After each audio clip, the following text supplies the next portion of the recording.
Kembali lagi di Cerita Cinta Channel. Jangan lupa like, comment, and subscribe ya. Terima kasih. Apartemen Langham Residence. Cepat turun. Boy yang sudah berada di depan pintu mobil menatap kesal pada Tita yang masih tidak mau turun dari dalam mobilnya. Aku mau pulang ke rumah ayah unta, pinta Tita. Ayah untamu itu tidak ada di rumah, jadi cepat turun.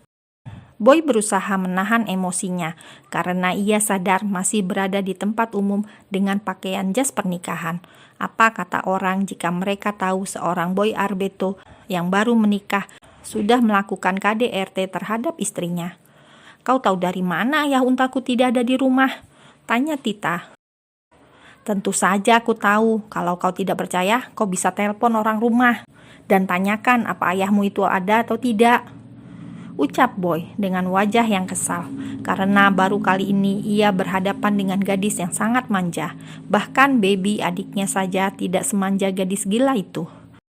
Tita tampak berpikir sesaat, lalu mengulurkan tangannya pada pria mesum yang sudah menjadi suaminya. Apa? Kau berharap aku meraih tanganmu? Sinis Boy. Turun sendiri, kau itu bukan putri raja yang harus aku bantu untuk keluar dari mobil. Kau itu terlalu percaya diri sekali. Siapa juga yang meminta bantuan turun dari mobil? Tita itu hanya ingin pinjam ponsel untuk menghubungi ayah unta. Tita menggerakkan telapak tangan untuk meminta ponsel suaminya. Turun dulu, nanti aku kasih pinjam.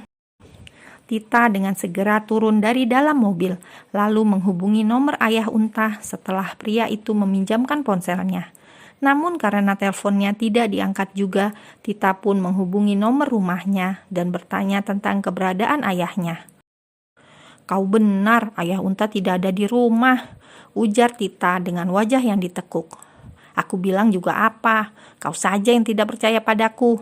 Boy segera berjalan masuk ke dalam gedung apartemen lalu memasuki pintu lift. Tunggu aku. Tita mau tidak mau mengikuti suaminya karena ia tidak berani untuk pulang sendiri ke rumahnya. Kau tahu tidak ayah unta aku ada di mana? Tita masih penasaran kemana ayahnya pergi karena tidak biasanya ayah unta pergi dari rumah tanpa memberitahu Tita. Ayahmu sedang menghitung unta, jawab Boy dengan asal. Menghitung unta? Tita mengerutkan keningnya dengan wajah yang bingung. Apa kau tidak tahu kalau ayahmu menjual kau dengan 20 ekor unta? Boy mendengar saat Dava mengatakan kalau mertuanya itu menerima perjodohan dari orang tuanya dengan imbalan 5% saham Kens DRC dan 20 ekor unta. Menjual aku dengan 20 ekor unta? Tanya Tita dengan wajah yang terkejut. Kenapa? Kau pasti tidak menyangka ayah kesayanganmu itu menjual dirimu. Boy tersenyum sinis saat melihat wajah Tita yang terlihat sangat terkejut. Ayah unta kejam. Tita menghentak kakinya di atas lantai lift. Kau baru tahu ayahmu kejam. Boy semakin semangat untuk memanas-manasi. Tita menganggukkan kepalanya dengan cepat. Ayah unta kejam mengambil 20 ekor unta untuk dirinya sendiri. Seharusnya ayah itu 10 ekor dan untuk Tita 10 ekor. Gubrak. Boy langsung menjedurkan keningnya ke arah dinding lift dengan raut wajah yang sangat sedih dan juga kesal. Sedih karena mendapatkan istri yang begitu bodoh dan kesal karena istrinya tidak hanya bodoh tapi juga sangat materialistis. Oh my god, salah apa aku ini? Mendapatkan istri gila, bodoh, manja, dan juga materialistis. Boy menatap Tita yang terlihat tengah berpikir sambil menggerakkan jarinya.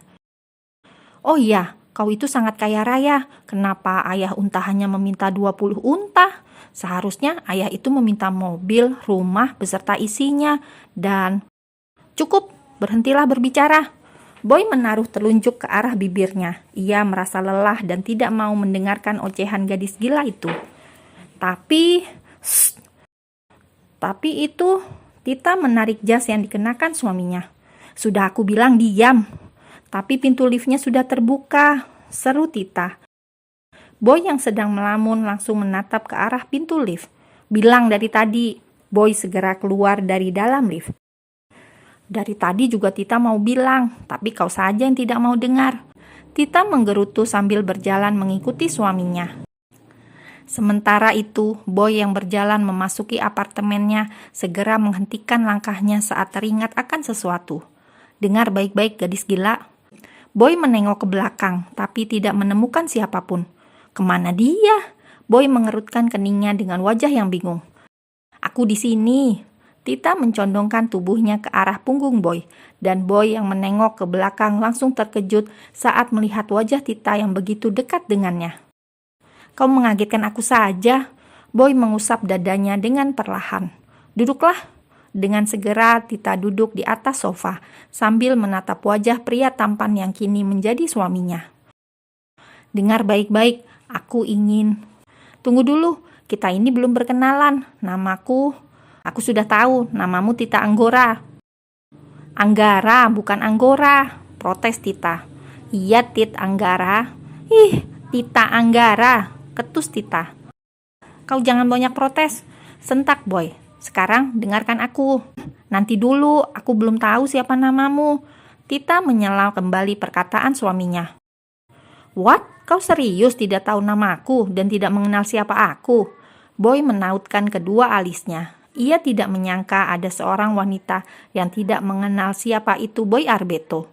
Pria tampan dengan sejuta pesona, kaya, cerdas, dan memiliki banyak wanita. Tidak, Tita menjawab dengan singkat, padat, dan jelas. Oh my god, pantas saja waktu itu kau mengira aku ini supir taksi online. Boy menghela nafasnya dengan kasar. Memangnya kau bukan supir taksi online?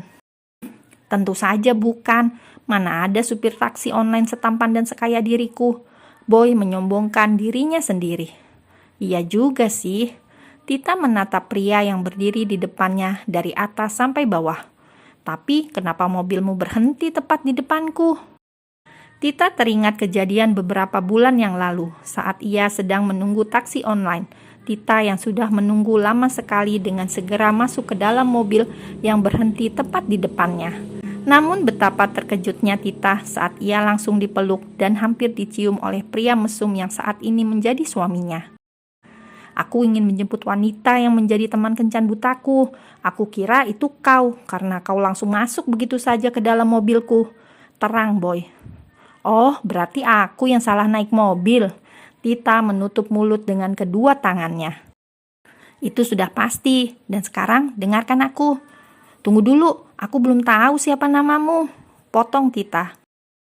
Ya Tuhan, lama-lama aku bisa mati berdiri, gumam Boy dalam hati sambil mengusap wajahnya dengan kasar.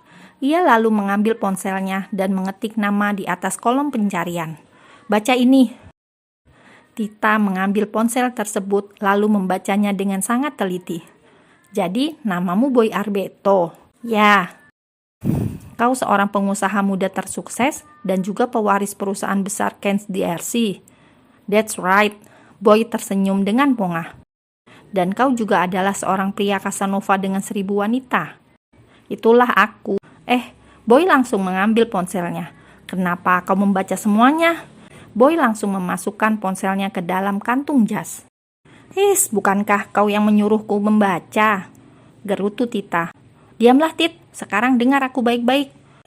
Boy menatap intens wajah wanita cantik dan mungil yang saat ini berstatus istrinya. Kau harus mengikuti semua aturanku dan jangan pernah membantah apa yang aku katakan. Kau mengerti? Tita menganggukkan kepalanya walaupun tidak terlalu mengerti.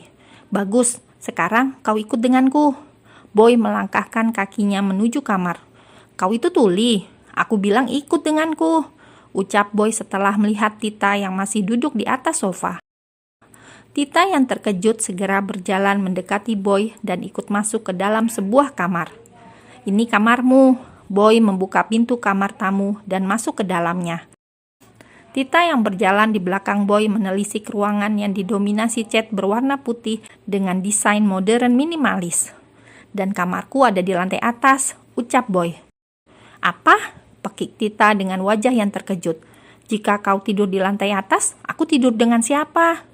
Tentu saja sendiri. Boy melangkah keluar dari kamar tamu. Sendiri? Tita yang panik segera mengejar suaminya. Boy Arbeto, tunggu. Bi, panggil aku Bi. Boy terus berjalan menuju kamarnya tanpa menghiraukan gadis gila itu.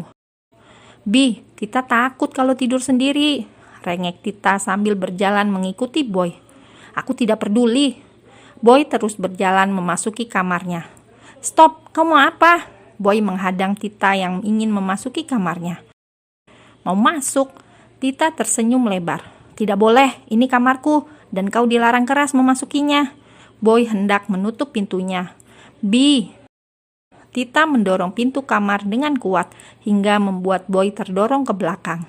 Gadis gila, apa yang kau lakukan? Boy tidak menyangka jika gadis manja itu mempunyai tenaga yang sangat kuat. Maaf, lirih Tita dengan senyum kaku di bibirnya. Maaf kau bilang. Boy mendekati gadis itu lalu mencengkram tangannya. Keluar dari kamarku. Boy menyeret tangan Tita. Bi, Tita takut kalau tidur sendirian. Tita berusaha menahan tubuhnya. Tita mohon, izinkan Tita tidur di sini. Kau bilang takut tidur sendirian. Memangnya selama ini kau tidur ditemani siapa? Tanya Boy tak percaya saat Tita mengatakan takut tidur sendirian. Tita tidur ditemani... Jangan bilang kau tidur ditemani ayah untamu. Potong Boy dengan tatapan yang menyelidiki. Tentu saja tidak. Tita itu selalu ditemani tidur oleh salah satu pelayan wanita yang ada di rumah. Terang Tita. Kau itu aneh sekali. Boy menggelengkan kepalanya. Sekarang keluar dari kamarku. Boy menarik kembali tangan Tita. Bi, Tita mohon hanya semalam saja. Tita janji besok Tita akan pulang ke rumah. Tita menatap Boy dengan wajah yang memohon. Pulang ke rumah? Tita menganggukkan kepalanya dengan cepat. Kau lupa kita sudah menikah. Boy mencita kepala Tita. Itu artinya apartemen ini adalah tempat tinggalmu dan kau dilarang keras pulang ke rumah.